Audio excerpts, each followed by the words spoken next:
हाँ तो भैया अब हम आ गए हैं बच्चों अपना कंज्यूमर राइट का तीसरा और आखिरी पार्ट लेके। मजा आ रहा है? ठीक है। ठीक है, पढ़ाई के लिए तो हम पढ़ ही रहे हैं, एग्जाम में तो हम लिख के आ ही जाएंगे, वो तो कोई दिक्कत नहीं है, मगर सीखने के लिए पढ़ो। ठीक है, जानने के लिए पढ़ो कि अगली बार आपका कोई गलत फायदा ना उठा सके। तो अभी तक हमने ये पढ़ा कि यदि हमारे साथ कुछ गलत हो जाए तो हमारे क्या क्या राइट्स हैं, है ना, और कैसे लोग धोखा कर सकते हैं। अब हम ये पढ़ेंगे कि कोशिश बनते कि हम उस धोखे में पड़े ही ना। और वो कब होगा? कब होगा? जब हमें जानकारी होगी, जब हम कुछ पैरामीटर्स को जानते होंगे खरीदते वक्त। तो हमें सामान खरीदते वक्त तीन चीजों की सावधानी रखनी है, वो हम इस तीसरे पार्ट में पढ़ेंगे। तो आ जाते हैं हम पेज नंबर 84, सबसे नीचे, learning to become well informed consumers.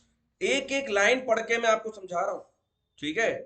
तो उसी डेडिकेशन के साथ आप भी पढ़िए, समझिए। और यदि आपको लग रहा है कि सर इसमें से ये वाले पोर्शन को आप थोड़ा एलोबरेट कर दीजिए और ज्यादा आप इसमें थोड़ा जानकारी दे दीजिए, तो बताइए, उस पर अलग से एक वीडियो बना दें। ठीक है, चलो। When we as a consumer becomes conscious of our rights while purchasing various goods and services, we will be able to distinguish and make informed choice। सीधी सी बात है, यदि हमें नॉलेज होगी, यदि हमें राइट के बारे में इंफॉर्मेशन होगी, तो हम चॉइस करते वक्त, खरीदते वक्त ऐसा रैंडमली कुछ भी नहीं उठा लेंगे, है ना। हम देखेंगे कि जो हम खरीद रहे हैं वो स्टैंडर्ड मेजरमेंट का है या नहीं है ना, वो जो इंडस्ट्री के स्टैंडर्ड है उनको फॉलो करता है या नहीं करता है, और वो हमको आफ्टर सेल्स सर्विस कैसी प्रोवाइड करेगा, और उसका पास्ट ट्रैक रिकॉर्ड कैसा है। ये सब चीजें हम देखेंगे। पता चला बिना बॉल का कुकर उठा है और दाल पूरी मुंह पे।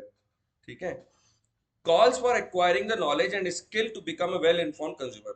How do we become conscious of our right? Look at the poster in the right and in the previous page, what do you think?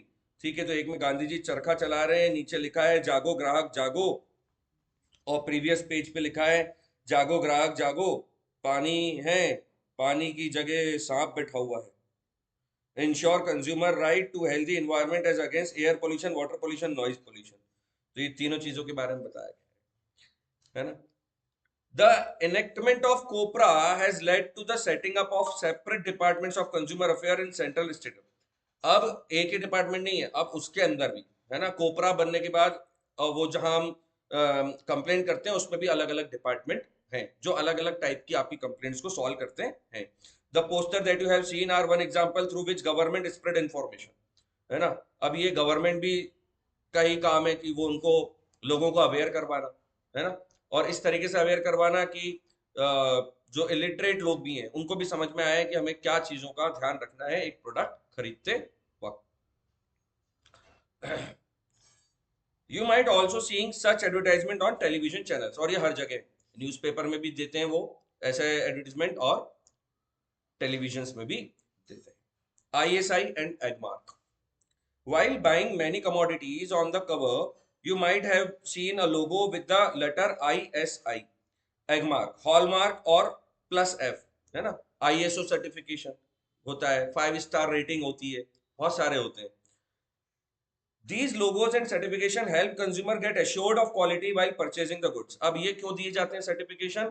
ताकि कंज्यूमर को ये भरोसा हो जाए कि मैं जो प्रोडक्ट खरीद रहा हूं वो हर स्टैंडर्ड से एकदम परफेक्ट है। ठीक है, क्योंकि ये लोगो, ये सर्टिफिकेट उन्हें तभी मिलते हैं जब वो किसी एक प्रोसेस को, है ना, जो गवर्नमेंट की प्रोसेस है उन्हें मैन्युफैक्चरिंग करने की, उसको फॉलो करते हैं, तो उसके बाद ही उनको ये सर्टिफिकेट दिया जाता है। तो अगली बार जब आप फर्नीचर खरीदने जाओ तो इस प्रकार के जो भी उनके स्टैंडर्डाइज लोगो हैं, सर्टिफिकेट्स हैं, वो चेक कर लो है या नहीं। नहीं है तो बोलो भैया इसमें वो तो प्रोसेस फॉलो टूट गया, तो क्या करें, कर सकते, है ना। गोल्ड लेने जाओ, हॉलमार्क देख लो। इलेक्ट्रॉनिक आइटम लेने जाओ, ISI देख लो, है ना। फिर AC वगैरह देखने जाओ तो उनकी पावर रेटिंग देख लो, 5 स्टार रेटिंग है, 3 स्टार रेटिंग है। थोड़े से महंगे जरूर हो जाते हैं प्रोडक्ट, मगर सेफ्टी, है ना, वो सब होता है। फिर the organisation that monitor and issue this certificate allow producer to use their logo provided, जैसे मैंने बताया कि जो इन प्रोसेस को फॉलो करते हैं उन्हीं को ये सर्टिफिकेट दिए जाते हैं। दो these organisation develop quality standards for many products, it is not compulsory for all the producer to follow standards. अब ये अलग अलग प्रोडक्ट्स के लिए अलग अलग प्रकार के सर्टिफिकेशन होते हैं, है ना. ISI सर्टिफिकेशन ज्वेलरी वाले के लिए नहीं है, और हॉलमार्क सर्टिफिकेशन इलेक्ट्रॉनिक्स वाले के लिए नहीं. ठीक है. For some products that affect the health and safety of consumer or of product of mass consumption like LPG, food color and additive, cement, packaged drinking water, it is the mandatory on the part of producer to get certified by these organizations. जैसे food वालों को FSSAI से licence लेना जरूरी है ना. आप देखोगे जो अपनी गैस का वायर है तो ISI वाला वायर बोल रहा हूँ, पाइप जो है तो ISI वाला पाइप लो. जो पाइप फट गया तो फिर क्या करोगे, और उसके खिलाफ आप जाओगे तो कहेंगे आपको ISI वाला लेना चाहिए. ठीक है. चलो, taking the consumer movement forward.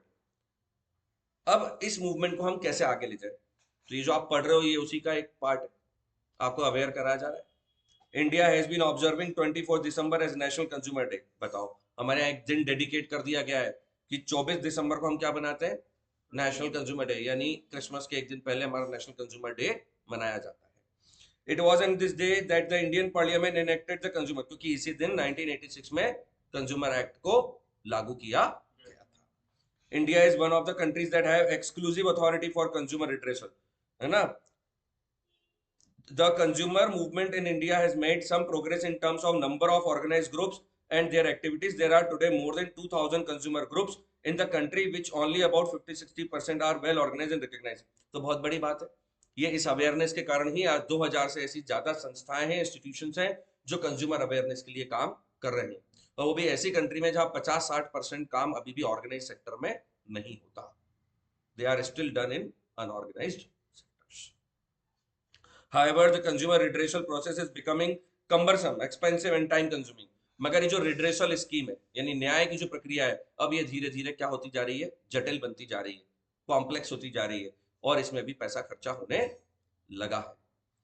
Many a time consumer are required to engage lawyers. These case, है ना, जब कुछ कॉम्प्लेक्स केस होते हैं तो फिर उनको लॉयर करना पड़ता है, और लॉयर आज की डेट में काफी महंगे हैं.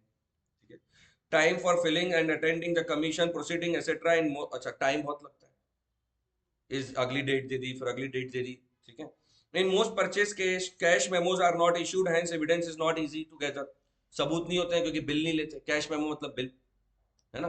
अधिकतर केस में वो बिल नहीं होता है, और होता है तो मिसप्लेस हो जाता है, तो मिलता नहीं है. तो जो सबूत होते हैं उनको जुटाना कठिन हो जाता है.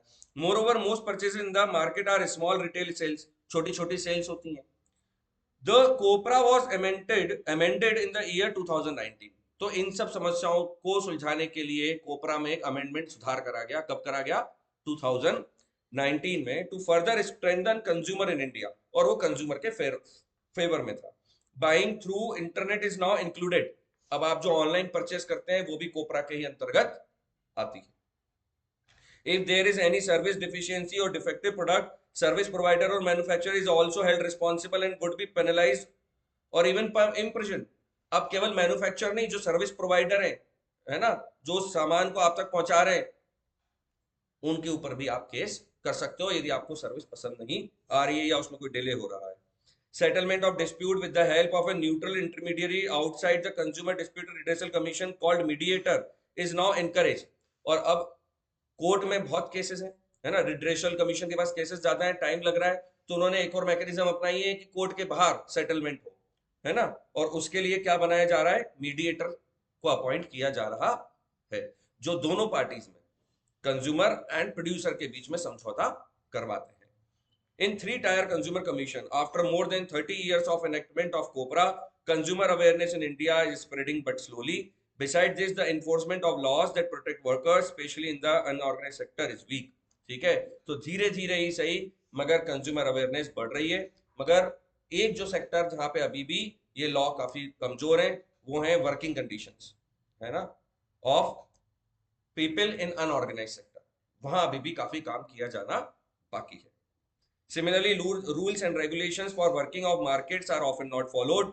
Nevertheless, there is a scope for consumer to realize their role and importance. It is often said that consumer movement can be effective only with the consumer's active involvement.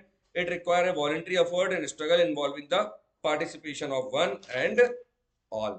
तो कोई भी कंज्यूमर जो मूवमेंट है वो तभी success होगा जब हम अवेयर होंगे, जब हमें अपने राइट्स की इंफॉर्मेशन होगी, जब हम दूसरे लोगों को बताएंगे कि भैया सामान खरीदते वक्त एक्सपायरी देखो, सामान खरीदते वक्त उसको यूज करने के तरीके पढ़ो, ये देखो कि एमआरपी है या नहीं है, क्वांटिटी पूरी जितनी बोली है उतनी है या नहीं है, कोई फॉल्स कमिटमेंट तो हमसे नहीं किया जा रहा, और उसके बाद आप खरीदें। फिर भी यदि कुछ दिक्कत होती है तो हमारे पास 3 एक्ट है। कौन कौन से हैं? Right to be inform, right to choose, right to represent. ठीक है। और 2019 में एक अमेंडमेंट हुआ कोपरा में, और उसके हिसाब से अब क्या हो गया है, वो अमेंडमेंट क्या हुआ, वो अमेंडमेंट में कंज्यूमर और स्ट्रांग हो गए, है ना। 3 हमारे पास स्टेजेस हैं टू अपील, पहला डिस्ट्रिक्ट, दूसरा स्टेट, तीसरा नेशनल, और अब एक और आ गया है कि हम मीडिएटर के थ्रू भी अपने केसेस को सेटल करा सकते हैं। क्लियर है? तो आई होप मजा आया होगा इस चैप्टर को समझने में। पढ़ते रहें और नोट्स बनाते रहें, याद करते रहें और आगे बढ़ते रहें। Thank you very much.